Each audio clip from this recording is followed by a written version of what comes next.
Welcome everyone, my name is Rigel and today we will get into my afterthoughts on semi-final 2 of Eurovision 2022. Now I would recommend checking out part 1 first, however it's not strictly necessary. I try to make these fairly standalone. However, for the sake of digestibility, I decided to split these into individual parts rather than just uploading the whole thing in one go. But if you are interested, I will upload the whole thing edited together at the end after I finish the last episode. And of course, as usual, these are absolutely not scripted, so expect stuttering, sniffing, air conditioning noises, or even my chair squeaking. But with that said, let's get right into semifinal 2. Now, with the previous semifinal, I was able to give a reasonable explanation for every single country not qualifying that didn't qualify. But for this one, I don't think I can necessarily say the same, especially for one country. You already know what that country is if you follow me on Twitter. But regardless, let's go by running order. Now, the show started with Finland. It's a televote-dependent song, of course. And I will say I am slightly surprised by them qualifying, but at the same time, not really. Because, again, a televote-dependent song either has to go late or it has to have something very much memorable about it. With Serbia, you had the Biti Zdrava thing, which understandably, meant that it, stuck in people's minds for a very long time.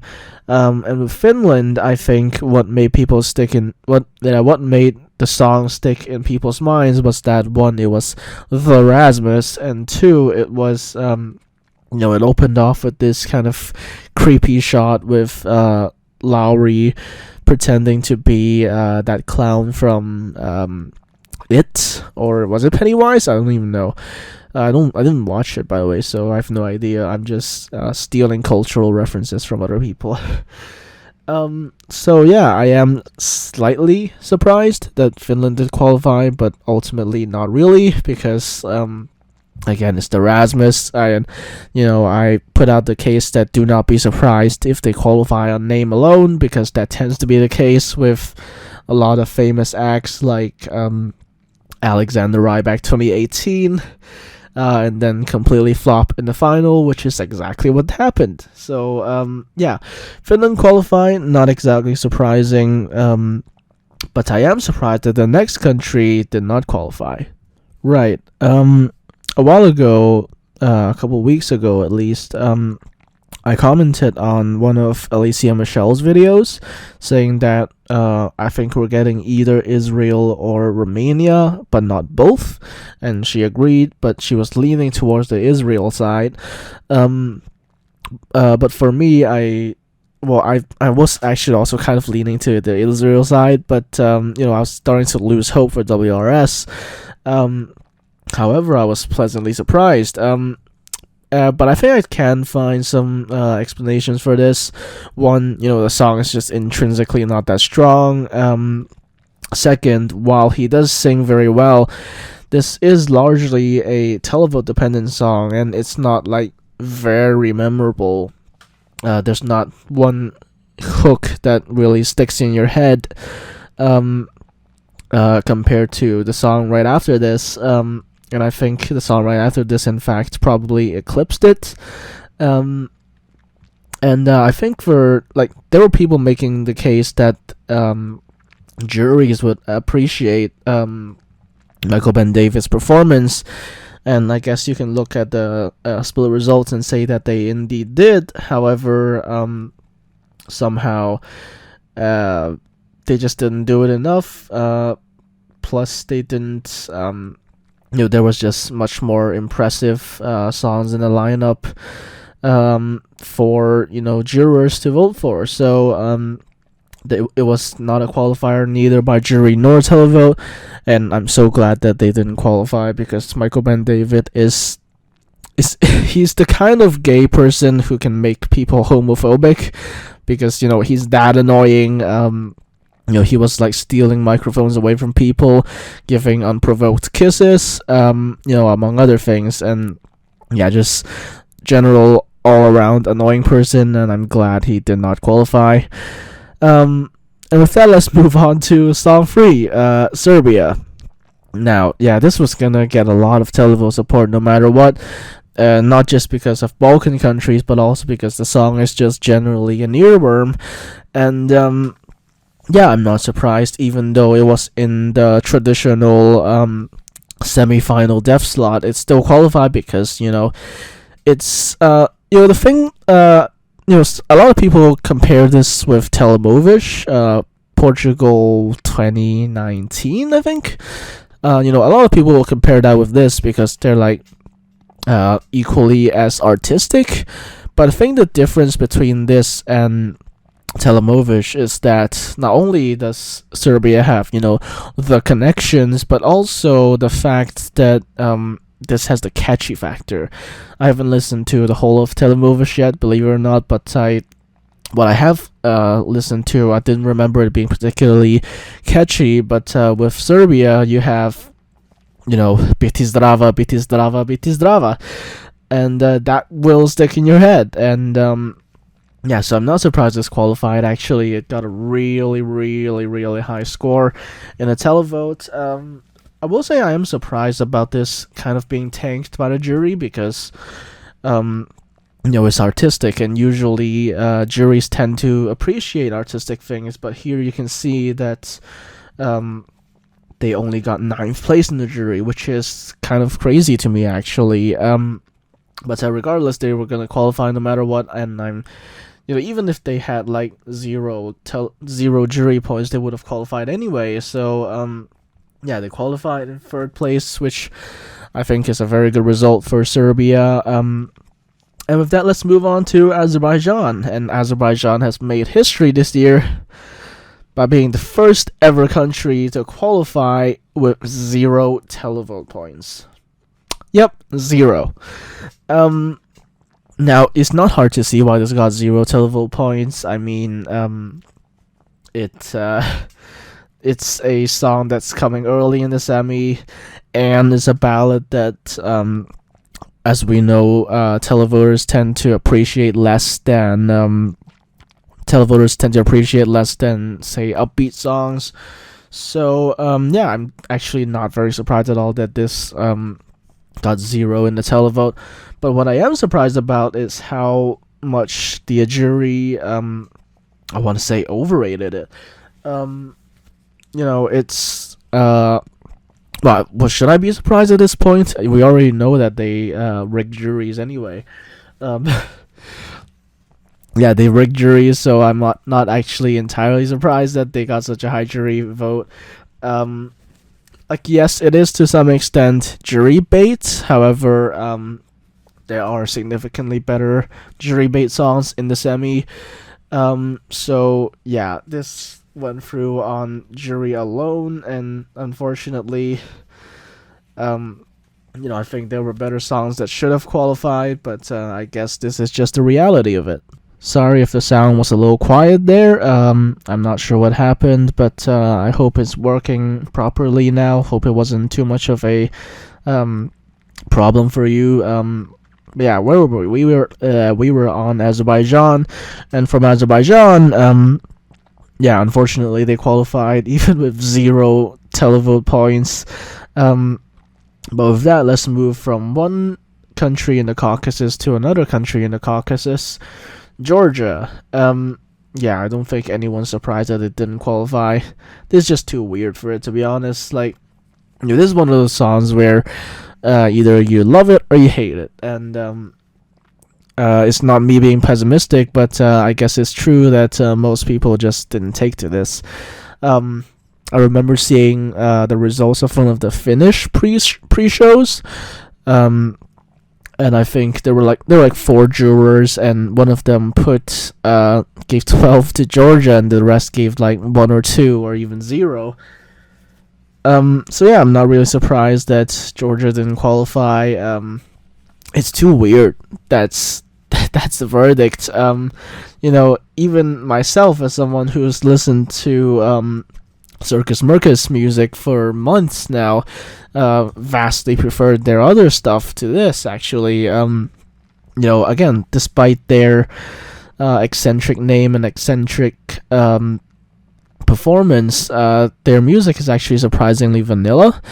And I've said it before, but if you want some good songs from them, you should check out. It's called Weather Support. There's also one called 2334.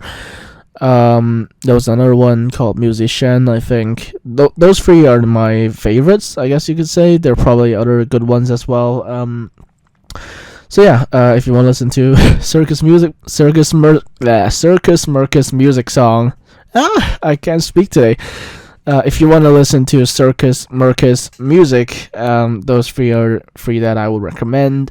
But yeah, I'm not surprised it didn't qualify. But yeah, Georgia really needs to look at their selection again. Maybe they could pick up Tamta one time. Tamta is actually part Georgian, from what I've heard. Cyprus 2019. I think she's part Georgian actually, so maybe they can pick up Tamta one time and just bring like a bop or something. Yeah, Georgia really need to change their current situation because of the Caucasus countries. They're the most poorly performing one in adult Eurovision. Of course, it's very different for junior. In fact, as I speak, they are having their national selection essentially for junior Eurovision.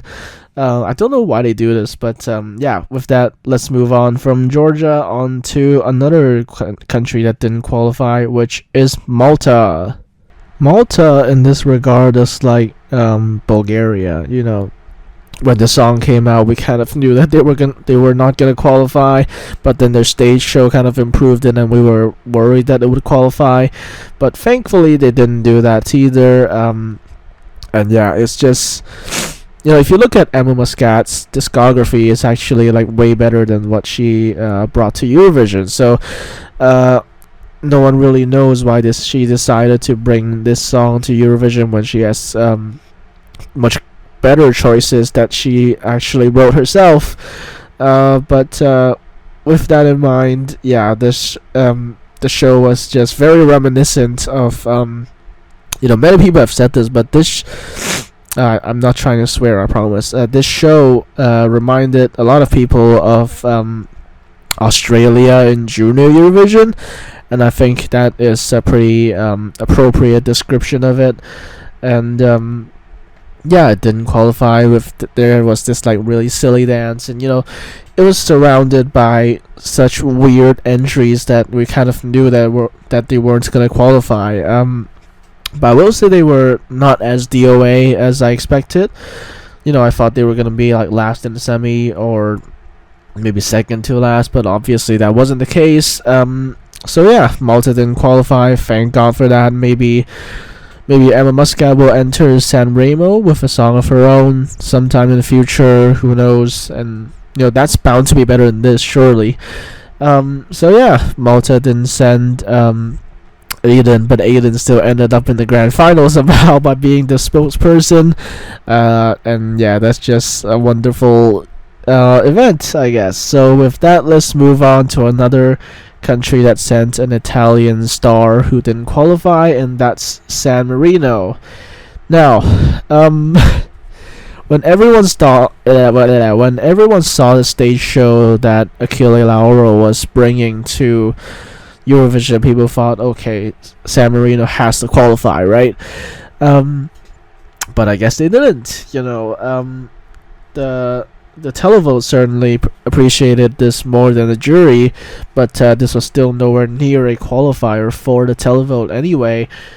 And in a way, I can't really say that's surprising because, it's very adult, and even in terms of the song, it wasn't that good either. It was very repetitive, and the stage show was surely memorable, but I think for many people it wasn't necessarily for the better. And yeah, it was memorable, but maybe not for the better. And I don't know what to really say, to be honest.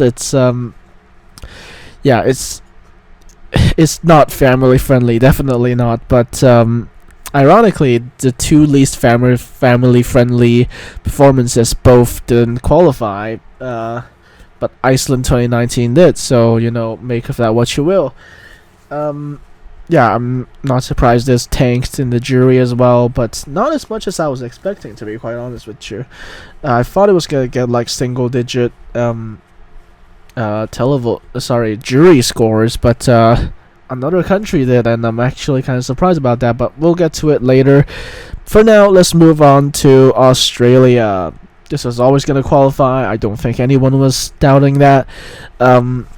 This was always going to get a really good jury score, and that they did. They got, second in the jury. That's pretty big. And in the televote, we knew they were going to do pretty poorly, and that they also did. But they were still, classified as a qualifier in the televote. So, with those two added together, it gave Australia a pretty good result in the semi, but maybe not so much in the grand final. Yeah, it was a very dramatic show. I think much more elevated from the Australia Decides performance. Gone were the wind machines, and instead they put on a bunch of staircases. Yeah, I think that was smart actually. The wind machines reminded me too much of Conchita Wurst, which in itself is not a bad thing, but it might be viewed as a little derivative, even though Sheldon Riley has stated that Conchita Wurst essentially got him into Eurovision. But yeah, I think the stage show was elevated and it's a lot more dramatic now. So yeah, not surprised that Australia went through. And let's see what happens to their contract next year. With that, let's move on to a country that surprised some people when they didn't qualify. And I am certainly surprised by some of the results here, but really not that much. And actually, I think my last pre-show prediction, I actually predicted Cyprus out, or maybe Cyprus barely in. But yeah, overall, Cyprus didn't qualify, and if you ask me, I'm not surprised at all. Yeah, here's the thing, right? The song itself is great. I have it, I think, 14th in my pre-show top 16 list. The studio cut is great. However, the music video gave little indication to how the song would be staged, and that's the fatal mistake. Because Andra Mahi, she sings well. She demonstrated that in the pre-recorded performance for the Madrid pre-party. However, it all just kind of fell apart on this stage, and some people attributed her lack of energy in the 30-second rehearsal clip to the fact that she had to do 5 takes in order to go through in her rehearsal. But in the actual live performance, I don't think I saw anything particularly interesting either. If you ask me, it wasn't very interesting. I'm not surprised necessarily that the televote had them has them as a qualifier, because it was a standout, I guess, in that regard. But the shelving is unique. However, I am surprised at the fact that the jury completely tanked this. Though, am I really surprised? Not really. I thought they would at least give some points based on the fact that the song is partially in Greek, the Greek language. However, I'm not entirely surprised that this didn't do great in the jury. The show just felt flat. She sang like she didn't want to be there. She sang with very little energy, actually, really, if you ask me. The cameras were only doing wide shots, which made the whole thing seem very static. And even the dancers weren't doing particularly anything energetic. They were just like swaying around a little bit and walking around within the shell structure. They didn't walk out once, nothing like that. And I think the projections on them was actually kind of detrimental, if you ask me. You know, the patterns were painted onto their faces, and to me at least, that didn't look great. So yeah, I'm not surprised actually that the jury didn't rank this very highly up, but I am surprised that it was actually Cyprus that got single-digit jury numbers. You know, instead of something like, I don't know, Georgia or something like that. So yeah, I am a little mixed feelings, I guess. But I am not surprised, not in the slightest, that this didn't qualify. You know, for some people it's a pity. I know on my timeline there's this guy who's obsessed with Andromache and Ella. And when we get to the national finals video, I'm gonna talk about another artist who has submitted a song. But for now, let's move on from that and move on to the country that people thought were gonna overshadow Cyprus, which is Ireland. But of course, that didn't happen. Now, as I already said in the production segment, they forgot to play the title card for Ireland. And I think that might be part of why people didn't vote for Brooke. And yeah, at this point, I don't really know anymore because, you know, they've kind of pulled out all the big guns, and, you know, what more do they have to do to get a qualification, right? So yeah, I don't know. I think it was a really good performance. The vocals were on point. The little bit of dancing was all right. And also the pyro, the fireworks and all that was really, really well timed. The camera angles were good. You know, quick cut shots for an upbeat song. I think that certainly fits. I don't know how Ireland's gonna qualify after this, because that was a really, really good stage show, and especially the jury just, you know, paid them dust essentially. And I don't really know where Ireland can go from here, especially if they want to send upbeat songs.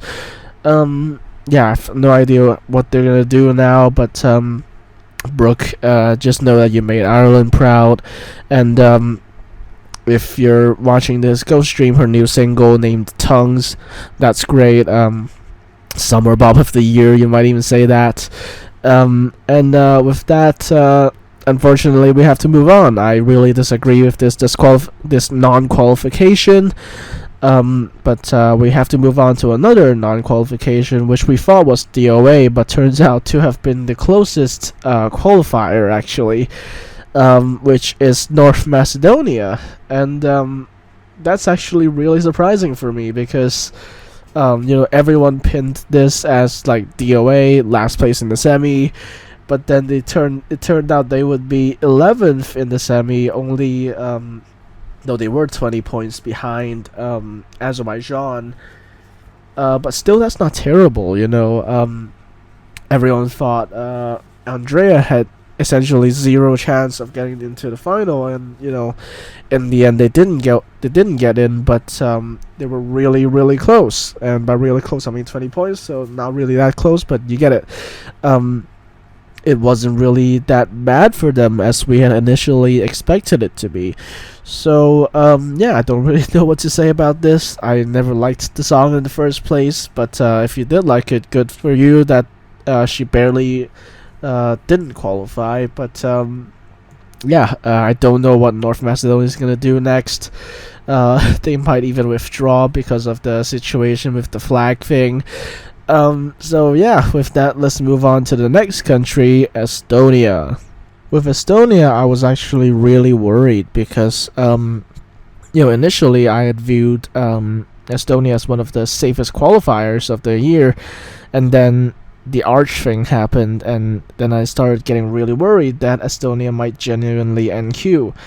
You know, fortunately that didn't happen, because he had good stage energy, $1 million smile, and good vocals.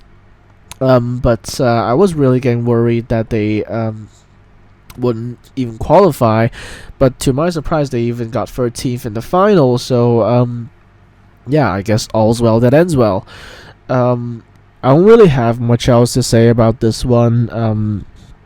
Yeah, it's a solid song, a solid singer, and also this is a this is Karma acting on Ukusiviste, who said in Estilal, I think 2019 or 2020, or one of those years that Ukusiviste, who we know represented Estonia last year in Rotterdam, he said on Estilal that Victor Krohn and Stefan should not go to Eurovision because they are, quote, not real Estonians.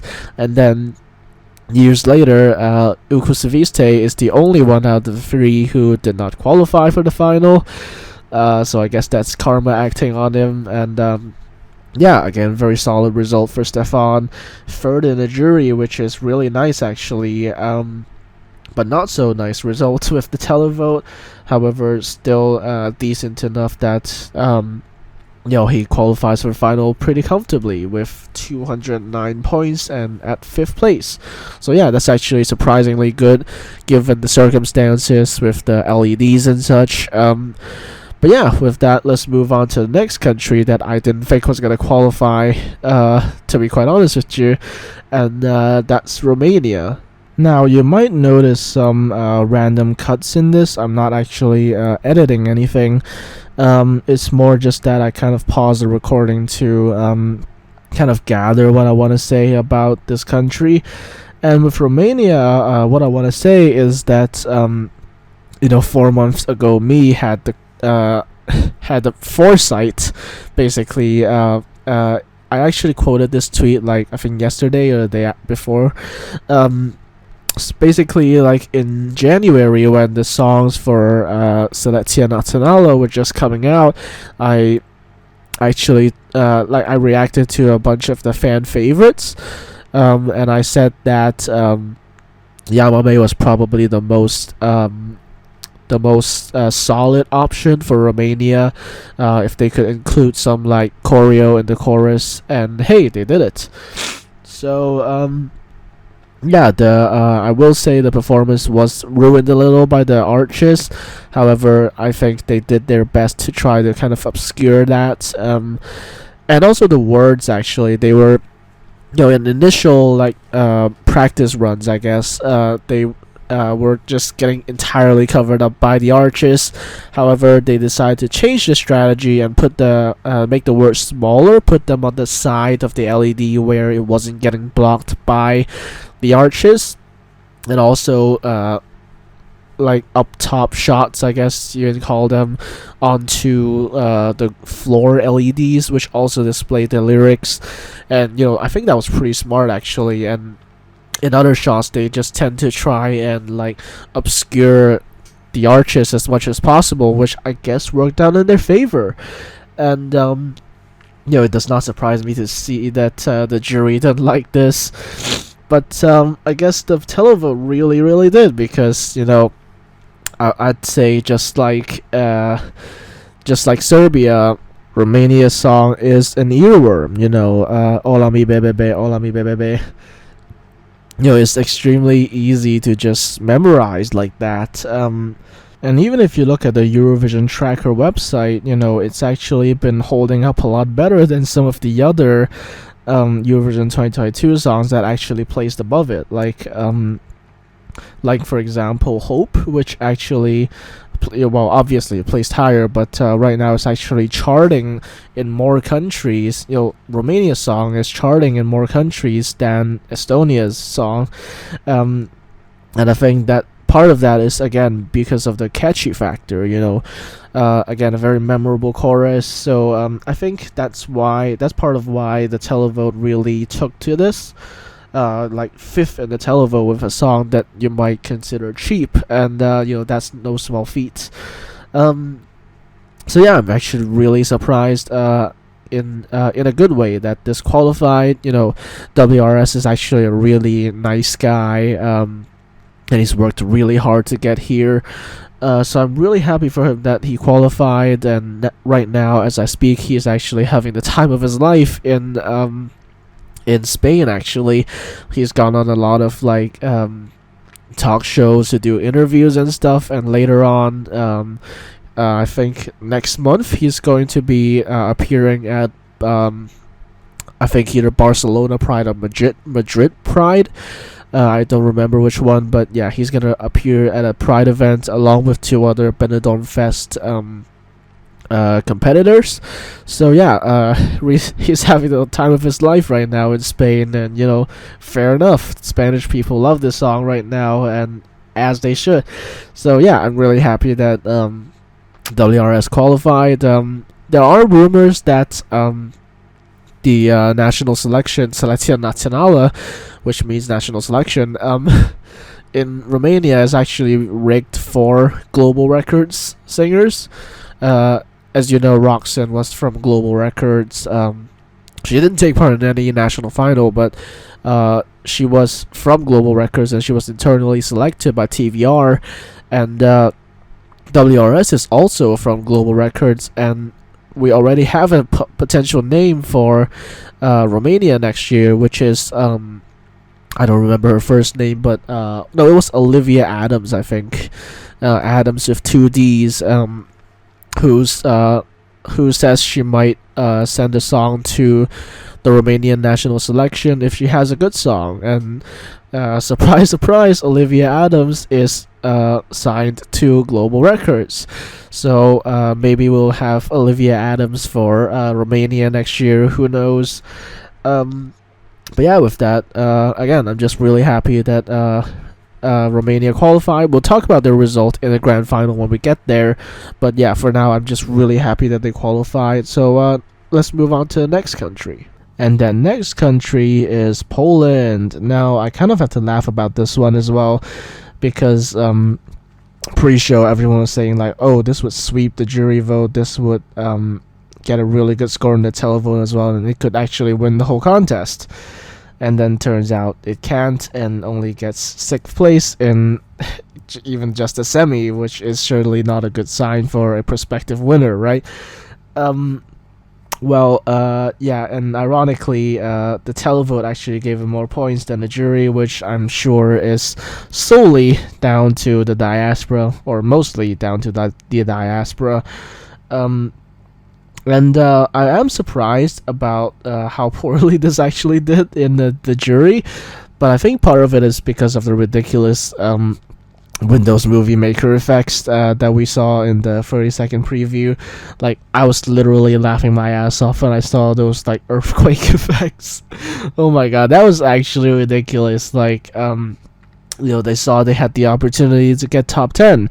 Let's ruin it. So they decided to put in these random ass, again, Windows Movie Maker effects. Actually, someone noticed that one of the effects were actually just the first result you could find on YouTube, and it wasn't even any vetting process taken to choose the effects or anything. It was just literally find the first result and then put it in. And yeah, I'm just still kind of laughing at the stage show, and one has the feeling that perhaps the jury actually placed him so low simply because of the effects, and yeah, they don't look very nice from a professional perspective. And yeah, they were always going to qualify because they have that huge diaspora and an okay song. But yeah, I think those effects just kind of ruined it for me. Well, and for the jury as well, clearly. But yeah, it went through. No one's really surprised. But I really anticipated this to be 2nd in the semi. But again, those effects kind of ruined that. So yeah, not surprised that in its place Australia got 2nd in the combined results, and in the jury actually. So yeah, that's Poland. Some people thought this was gonna win Eurovision, but that's absolutely not the case now. Well, they obviously didn't win, but yeah, this they're I still have no idea why they put in those effects, and I was gonna say dancers, but speaking of these dancers, I'm not sure what they do. Like, they look like little dementors from Harry Potter, and it doesn't really serve anything. The song doesn't really tell a story, if you ask me. Yeah, and those dancers do nothing to help that at all, and also the huge singing head on the LEDs is kind of creepy as well. So yeah, overall, I think with these factors added together, just didn't leave a very good taste in the mouth for a lot of jurors, which is why I'm not really all that surprised that this didn't end up higher in the semifinal. But at least in the final, they got a decent score, so maybe they should be happy about that. And with that, let's move on to the next country, Montenegro. Now, previously I had seen this Twitter thread comparing all of the non-qualifiers in each semi, and Montenegro was likened to Slovenia in the sense that deep down you know they're not going to qualify, but you keep saying please no, please no, please no, but they still didn't qualify anyway. But for me anyway, when I saw the rehearsal footage, I kind of knew that Montenegro was screwed, to be honest. And even then they tried to rig the juries, and which obviously didn't turn out in their favor, even when they had the other 5 or 6 juries voting for them. They still didn't qualify. So yeah, that's kind of sad. But yeah, I think there were a few fatal issues to this. First off, the staging was simplistic, let's face it. They said that they didn't really have a huge budget. In fact, the smallest budget out of all competing countries this year. And also, they were going after Poland, which had a much better vocalist than they did. Vladana was alright at singing, but nothing compared to Ackman. And both stage shows were primarily like blue in color, or maybe you can say dark blue, but it was largely blue stage shows, both of them. And one way or the other, the Polish one is bound to be more memorable, and this just kind of get forgotten in its wake. So yeah, I kind of knew this was screwed. It's kind of sad because the song is about her, Vladana's mom, who died from COVID. And to be fair, she did not actually anticipate to qualify anyway, which I guess good for her in that sense.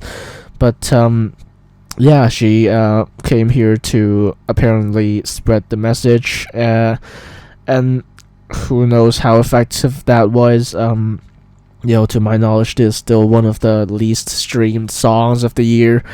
But yeah, this was kind of DOA in this running order slot. Maybe this would have qualified in like semifinal 1, but even then I still kind of doubt it.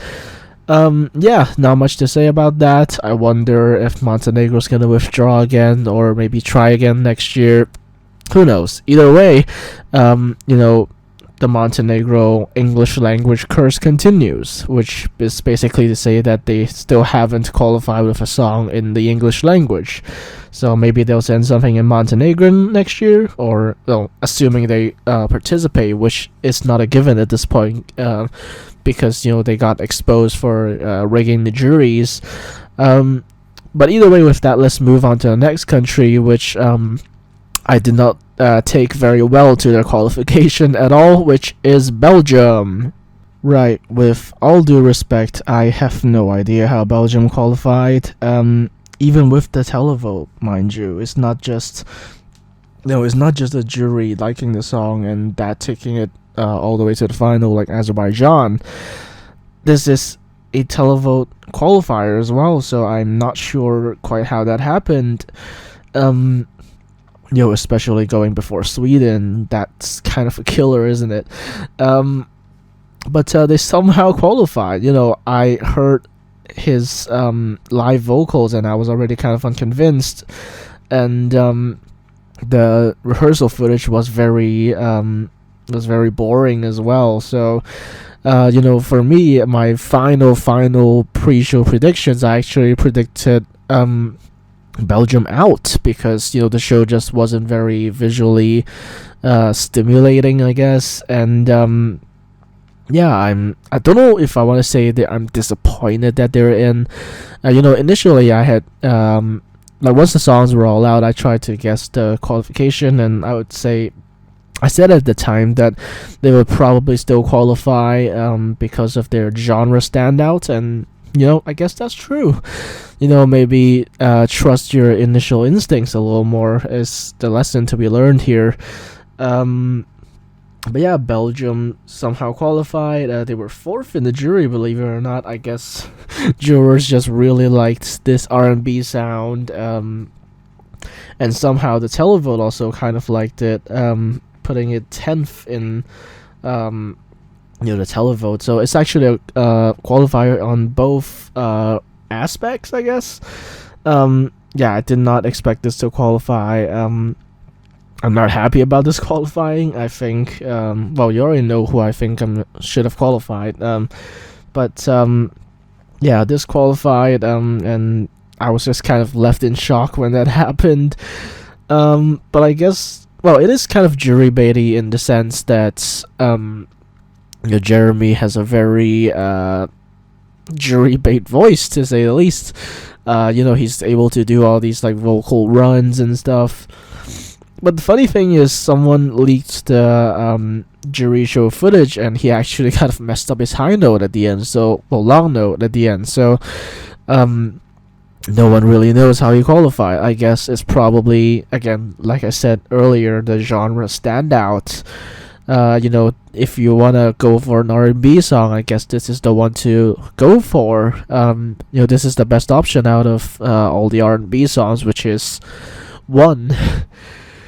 So I guess in that respect, that's how Belgium qualified. When they were in the final, I actually kind of mentally cheered when they got like single digit televote score, I think. I don't exactly remember, but I think on the stream I laughed about it at least. Yeah, so I'm just at least they didn't do too well in the final. Yeah, I never saw this as a qualifier, but I guess Eurovision is full of surprises. That's just kind of how it is, I guess.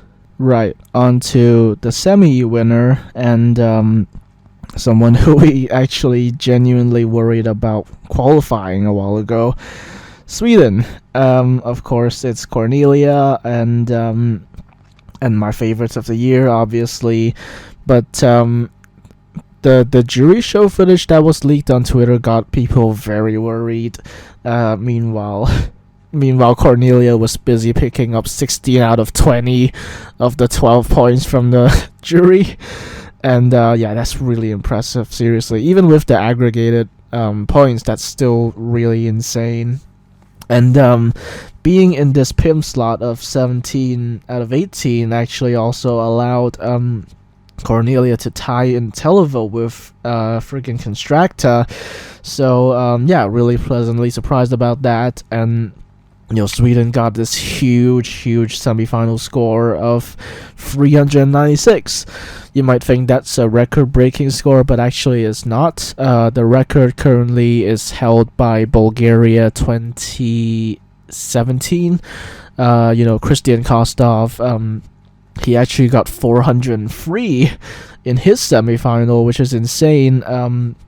But Cornelia came pretty damn close with 396. That's still really good semi-final score, and actually better than the score that Kalush got in semi-final 1.